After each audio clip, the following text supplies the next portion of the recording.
Wasn't there a wonderful way to greet the day in the traditional Hawaiian way and to welcome all of you as the Wampanoag of Massachusetts do? É tão bom ser pequenino. I remember when I was your age, when I was a Portuguese boy, mischievous, but always loved. How wonderful it was to have a family who taught me their values and how to live it the right way. How wonderful it was to be a boy, mischievous, misbehaving, but always loved. É tão bom ser pequenino, ter pai, ter mãe, ter avó, ter esperança no destino e ter quem gosta de nós. How wonderful it was to be a boy, to have a family, hope in the future, and people who love us. How wonderful it was to be a boy. Os teus dedos delicados, nas tuas mãos inquietas, lembro-me das borboletas a vojar no silvado, e como tu, sem cuidado, também já corri veloz. Vem cá, falemos a sós de um caso sentimental. Quero dizer-te o que vale ter pai, ter mãe, ter avó. How wonderful it is to have a family. To have a family that feeds and teaches you. It's like having the sun always shining on you. To have a family is like having the moonlight with birds singing. To have a family is like winning a battle, like an hero. Have hope in the future.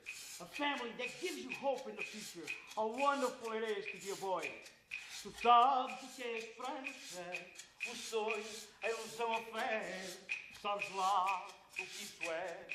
Minha inocente criança, tu és fonte na pujança. Eu rio pesco a foz, eu sou antes e tu após. Ai, que saudades, que saudades. Oh, how I miss my time of youth, when I misbehaved and I was always loved. A gente quer fazer maldades e ter quem gosta de nós. A gente fazer maldades e ter quem gosta de nós. A gente fazer maldades e ter quem gosta de nós.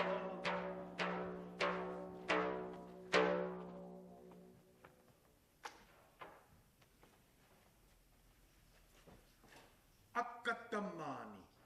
Long ago, far up this small tundra river, lived two seemingly very different brothers. Now, both brothers were Nugafback, great hunters and providers. And both brothers were taught everything by their elders. One brother, he was mindful of the teaching of his elders, while the other brother, he became boastful, arrogant, and lazy. He started to forget the teaching of his elders, and soon his luck in hunting began to change. One day, a little Janarek, a little blackfish, was swimming up this Tundra River. We must hook, me, when it happened to come across this ugly fish trap. It poked its head out of the water to see a house that was falling apart. The yard had animal bones strewn all about, and the dogs were barking and placed in any old way. You could see that the fish traps and the fish nets were full of holes. A man, he came walking out of this house, and he threw fish bones on the ground, and the dogs fought amongst each other for these little scraps. It saw this and thought to itself, "Now, this is not a trap that I want to swim into." And it swam on. Now, it didn't swim much further when it happened to come across another fish trap. It poked its head out of the water to see a house that was well maintained. The yard was clean, and the dogs were placed in neat rows. A man, he came walking out of this house with a pot of fish stew, and he carefully ladled the stew into each of the dog's bowls. It saw this and thought to itself, Now this is a trap that I'd swim into. And it swam inside. The next day, the two brothers, they went to go check their traps. The respectful and mindful brother, he checked his trap, and it was completely full of fish.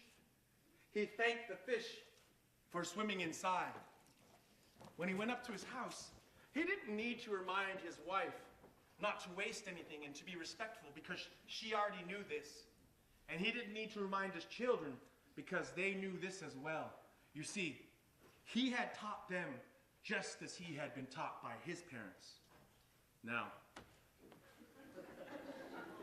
that lazy brother, he went to go check his trap.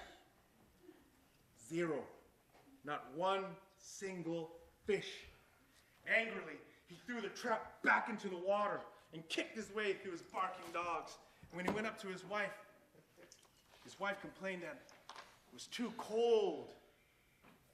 And his children complained that they were hungry, that the stew had been too thin. The next day, the two brothers, they went out, far, far out into the tundra.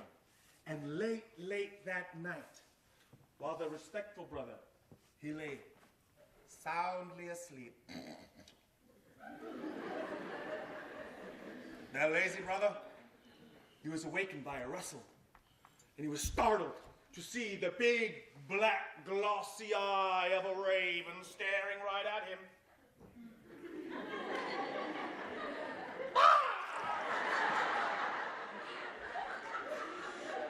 Do you know why blackfish have not been swimming into your trap? The same reason why caribou have not been stepping in front of your bow, and why seal have not been swimming in front of your spear. You've become lazy. You forgot the teachings of your elders. Now he remembered a time when he had been paddling in his kayak with his brother, and he heard this voice. Do you want to know how to catch blackfish? What's that? Who's that? Where are you? Who are you? I'm right here. Look down in the water and you will see me. And right there, down in the water, was a little blackfish. Now, he remembered at that time, he paddled out saying, I don't need no blackfish telling me how to catch fish. But this time, in his dream, he bent down to listen with his brother. Listen to your elders. They know how to do it. You be mindful of their teachings. Now he awoke and went to his brother. Brother, I need to go home. There's many things I have to take care of before we go on our next hunt. And they did.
Teaches us how to keep our balance and to have fun. Okay, put your elbows like this. Over here, over here. Oh, okay. Like this. Okay. This sets the right distance. Oh, okay. Put your hands like this. Okay. what we're gonna do. I'm gonna try to push you off your balance, and you try to push me off my balance. You can't cross your hands, but you can try to psych me out. Okay? Okay, so can't cross my hands, but I can psych you up. Yeah. And okay, one more thing. Okay. Step on one foot. One foot. One foot. Hop. Okay, ready, go. Okay, now. Try to push me off my balance. Okay? Ready? No.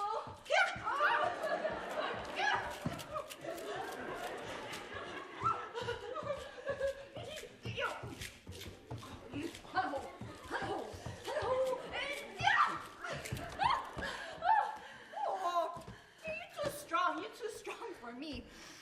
Oh, I'm a little out of breath. I can tell you a story. Story, my crazy story. This is a story that my uncle told me. I'm going to tell it exactly as he did.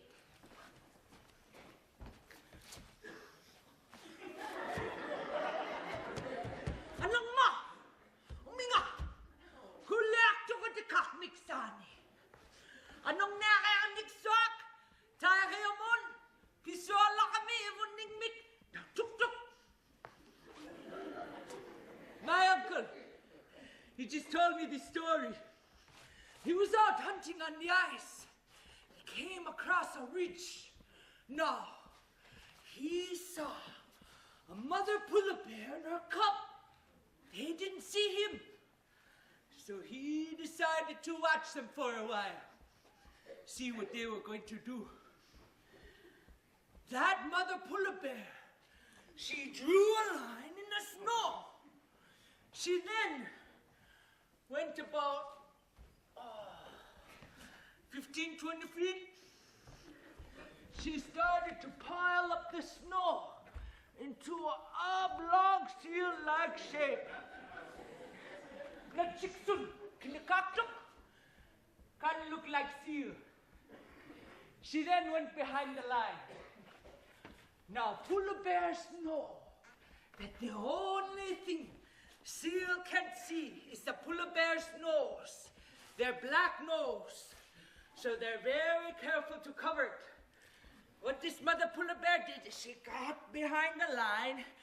She proceeded to sneak upon that snow, pushing off on her hind legs, sliding on her belly, moving forward with her front paw, all the while covering her nose. She did this for 15, 20 feet. And when she got to that ice and snow, she bounced on that ice and snow. She then put it back together again in the oblong shape.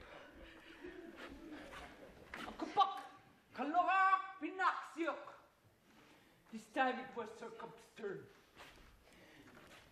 That mother polar bear made her cub get behind the line, tried to sneak up on that snow. Now, he must not have been more than 3 feet. He got behind the line. He covered his little nose with his little paw. And he started off, pushing on his little belly with his little hind legs, with his little front paw. That little polar bear didn't get very far until his little nose beat up over his paw. His mother put him down on the ground, made him try again. My uncle, he watched this for a long time until that cub finally made it through that ice and snow. Nanon min, anong nangmik, ilisag naktuk. We learn a lot about hunting from the polar bear, the nanok. Someone's coming. Okay.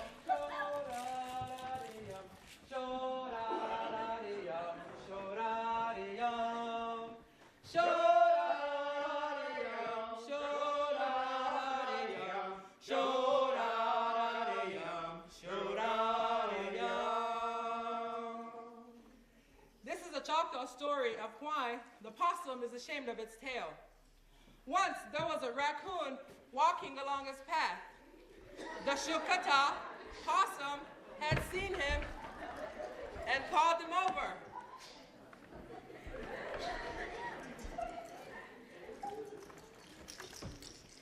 Hey, Showy! Raccoon! Come here! My, that's a beautiful tail you have. How can I get mine to look like that? You want your tail to look like mine?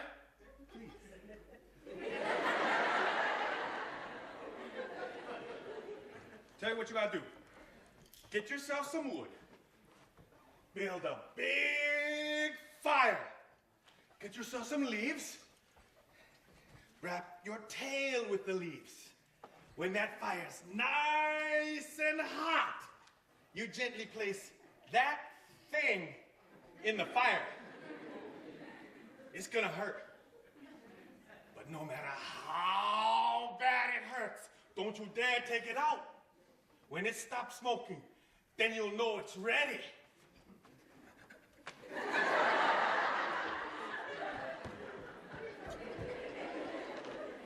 So the raccoon left, laughing to himself, while the possum did exactly what he was told to do. Hihma, Choctaw Curtis, Luwak Igmacha, the possum made a fire. Itihishi Itahobiriero went to gather some leaves. Luwak Fallamat Unahmat, when he got back to the fire, Ihasimisma Ishtafu Chitalija wrapped his tail with the leaves. Hicha Luwak Anuga Pitbuhlira and placed it in the fire. Hicha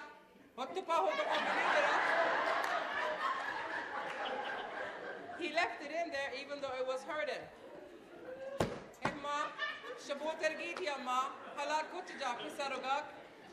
When it started smoking, he pulled it out and saw that he had burned all the hair from his tail. So to this day, when confronted, the possum will hang his head down in shame and play dead.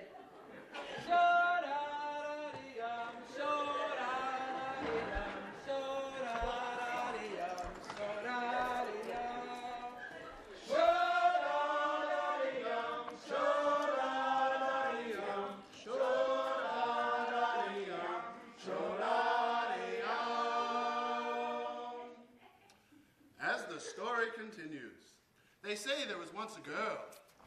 They called her the beautiful girl. Now she thought she was the most beautiful girl that Kiatan, a creator, had ever made. She spent entire days, most of her life, staring and gazing at her reflection in the lakes, in the ponds, Sipawisak, Kanupi, anything that would show the reflection of that most beautiful face.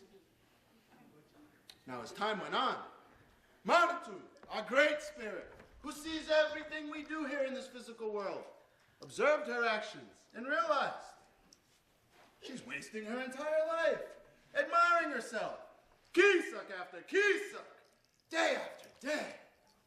Creator could no longer allow this to continue. Oh no. Not soon after, as she sat on the edge of that pond admiring her self-proclaimed beauty, as she so often did, not soon after she had arrived that day, a screech owl swooped down swiftly from a nearby Choctaw, a cedar tree, and he snatched her reflection right out of the water.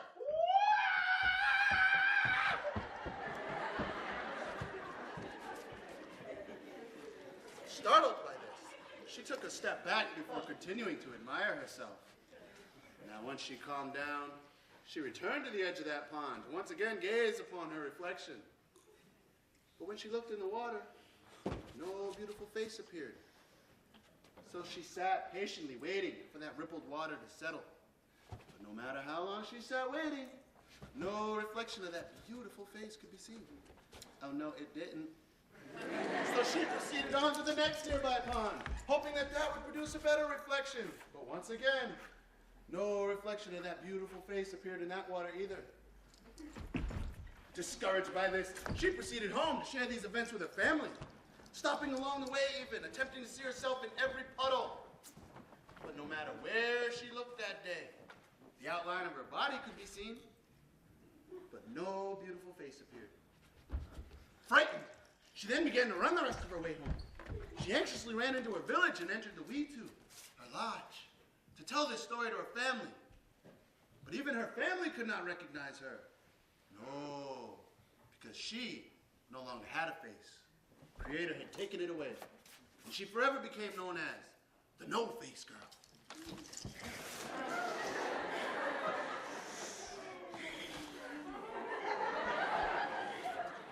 It's only me. Oh, thank goodness. Oh, thank goodness. You know, that no-face girl, she really learned her lesson about vanity. Just like the possum who taught us not to be jealous of how others look. Yeah, and the brother who learned that the animals will only give themselves to the respectful hunters. Our cultures seem to share a lot of similar values, like respect, Gratitude. humility. Love? What about love? I know an Inupiaq song about love.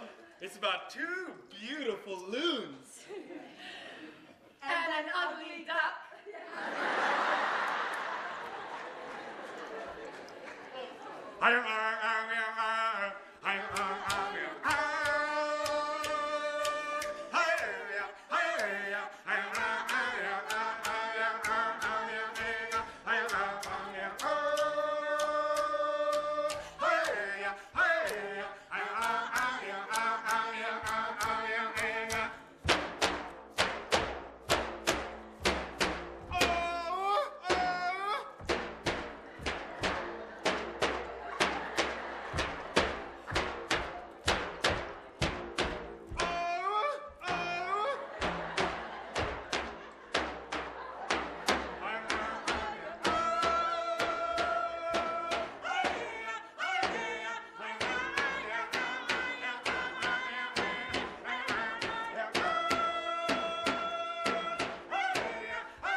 Love's for the birds.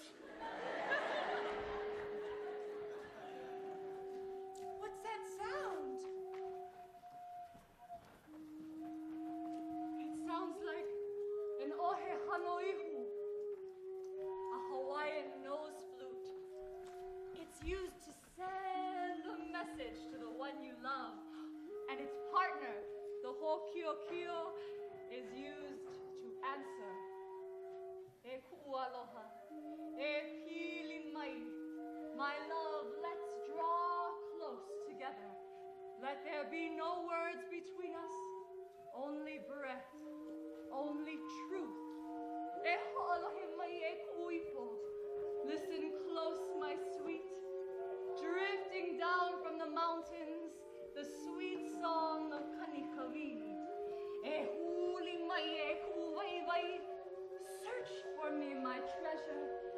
Climbing up the misty cliffs, oh, the soft song of Kanikawa. Iala e kufua. Awaken my companion. Kanikawi, ame Kanikawa. Two flutes that sing of love. Return to me, my darling. Entwined together, our two voices, a garland for all time. E ku'upili aloha. E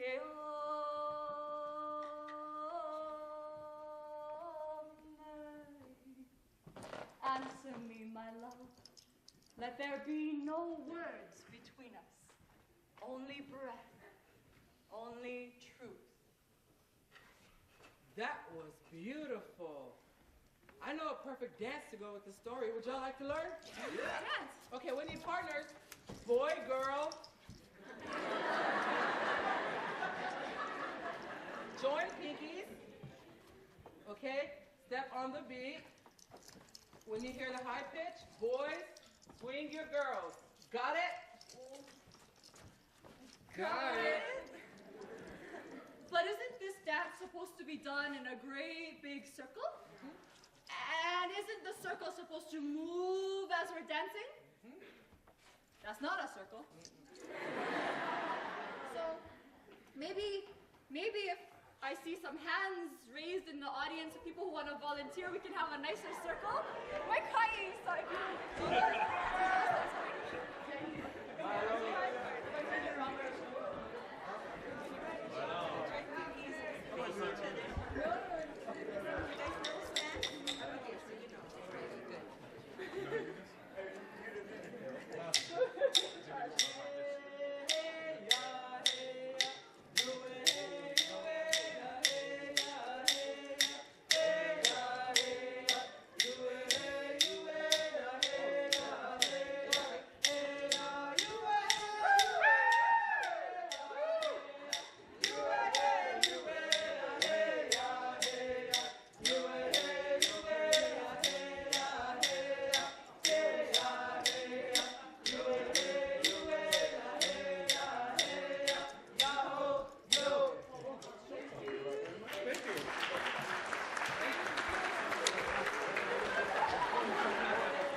The wedding dance.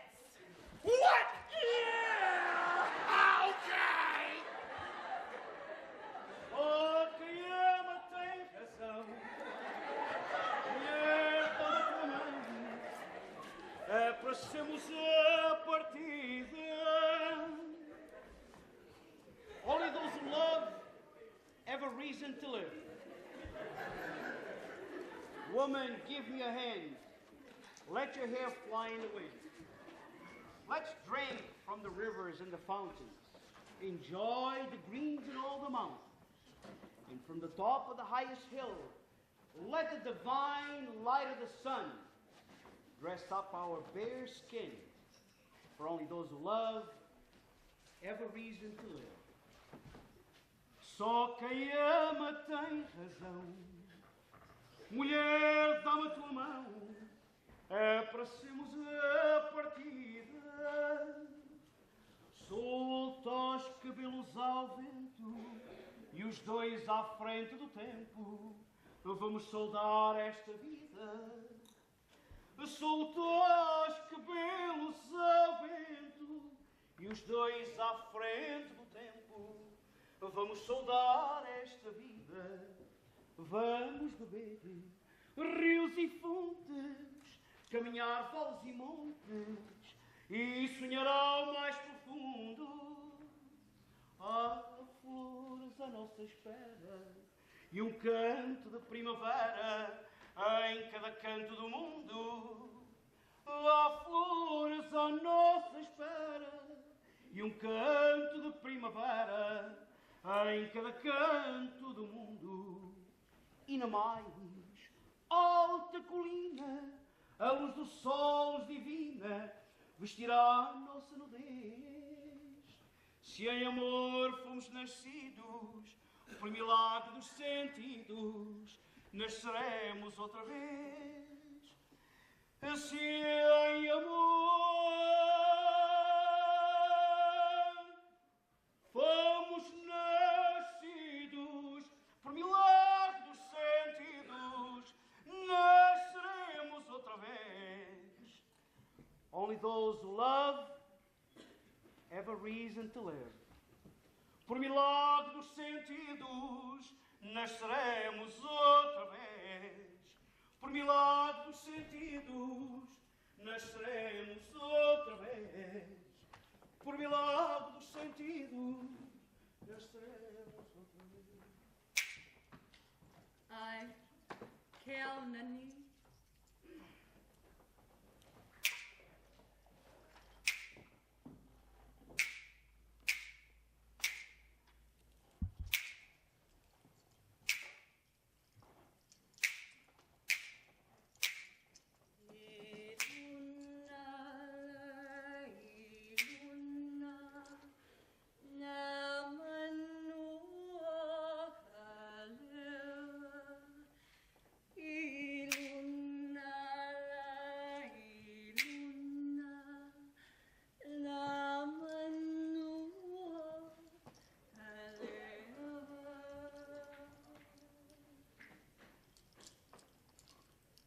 said there was once a Wampanoag Matamasas, a woman.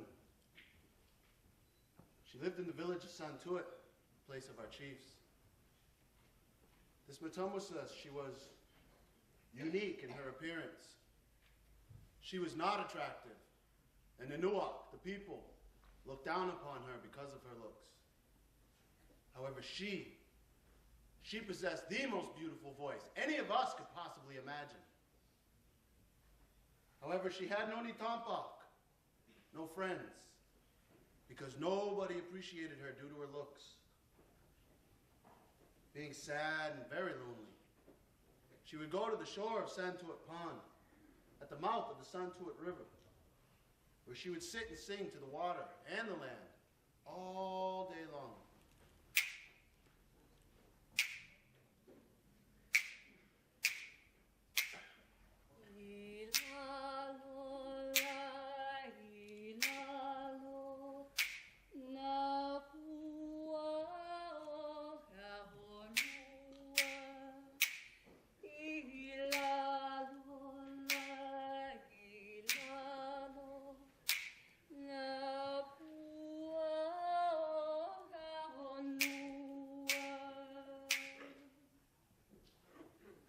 Time, that beautiful voice of hers only continued to improve, while also growing stronger and louder. Now, as many of us know, sound carries well over water, and it can be heard very far. Now, as she sat singing on that pond one day, her song carried all the way across Santuit Pond. Her song could be heard clear down the Santuit River, all the way into Aquay Bay, which empties out into our ocean. And on this day, her voice was heard by a mas namas, a giant fish, a trout no doubt. Now this giant fish, upon hearing the sound, had to find out where it was coming from and what was making it. So that giant fish decided to follow the sound. And he began to swim into Aquay Bay. And he continued to swim up into the Santuit River.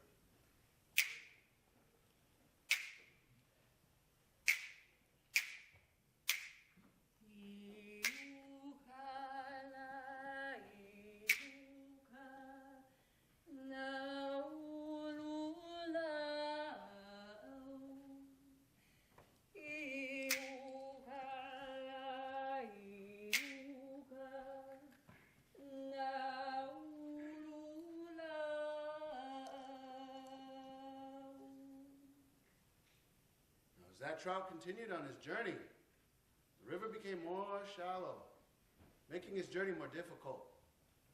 But that trout, he was determined to find where this sound was coming. So he began thrashing his way up into the Santuit River, doing everything he could to reach this beautiful sound. Now eventually, he came to a spot in that river, half submerged and no longer able to swim in either direction. Now, many of the Santuit people heard this loud, thrashing sound, and they came to the river to see what was making such commotion. Among their group was this unique-looking Matamasas.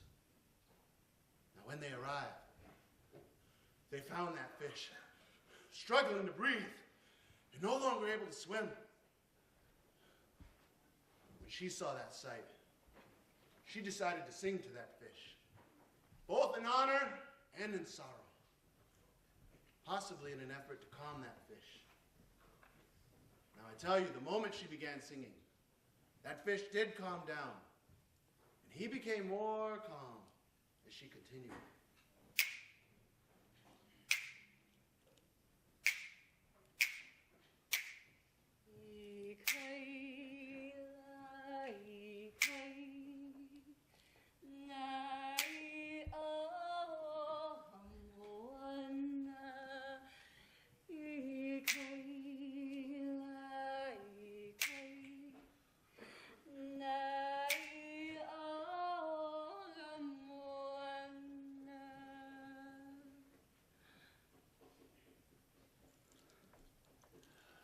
But eventually, that fish could no longer breathe, and he died.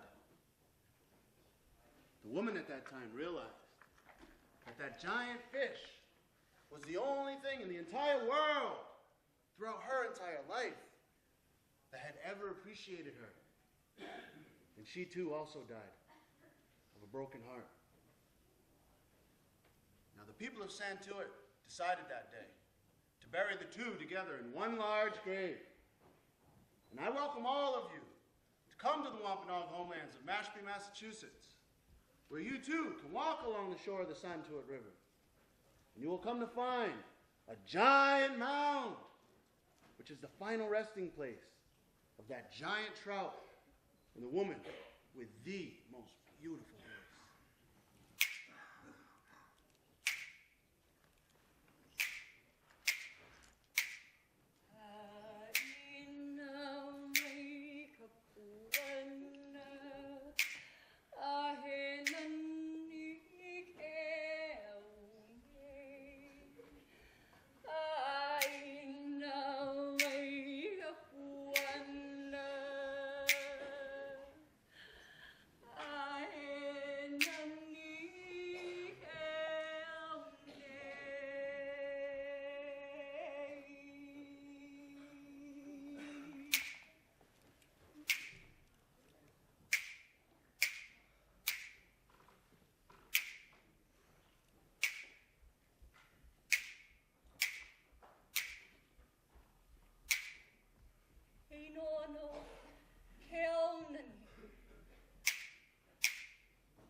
Finally, can't change anything. Let it be. Tudo isto é vida, tudo isto é fado. All of this is life. All of this is destiny. Igyome, so be it. He puko akani aina. The coral reef hardens into land. One must always arrive with a story to tell. Until our paths cross again, my friends.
Eu sou de New Bedford, Massachusetts, represento os pescadores portugueses de New Bedford por intermédio do Museu da Baleia.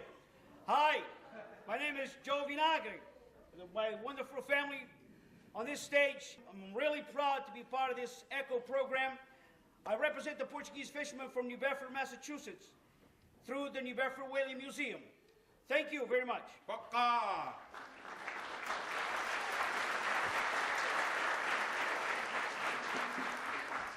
Wakaatikaatsi huinga kachung watakali.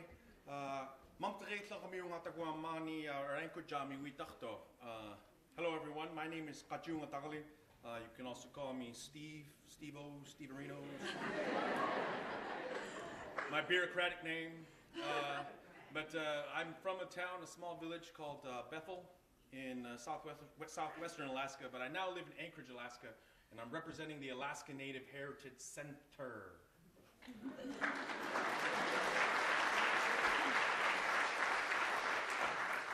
Akuchuk koya uvanga atiga akuchuk matumek panikpak taipana adiga katigi kapsi.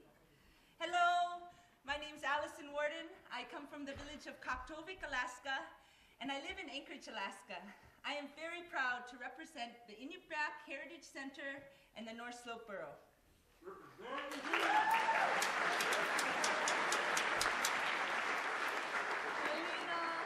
Ano ay kia aloha kako o loko mai ka ilips kam ko uinoa ano na makupuni o Hawaii mai au hano noa o makahale ho ike o pihopa makupuni o ahu mahalo. Hello everyone, my name is Loko Mai Kai and I'm from the islands of Hawaii and I'm so happy to be here with you all today representing the Princess Bernice Pauahi Bishop Museum on the island of Oahu. Mahalo.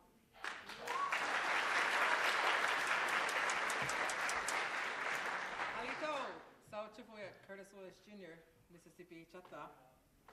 Hatishna going to represent Ahosh Tagala Island for Lokachile, Achugmagene Island Legene. Hello, my name is Curtis Willis Jr., and I'm representing you, the Mississippi Band of Choctaw Indians, with pleasure. Yakoki.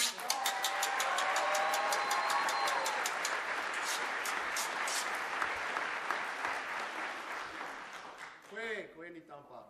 Square kwasam ka kuomanish. Lataswi Sanwan, Masipi Wampanaak. Hello everybody, my name is Anwan Whedon.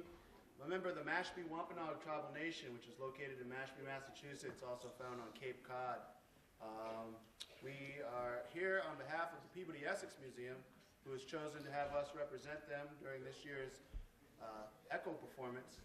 Peabody Essex Museum is located in Salem, Massachusetts. So it's been an honor and a privilege being able to do that for them and for my people. That pretty much concludes this performance for today. So hopefully you've enjoyed it and learned quite a bit. So,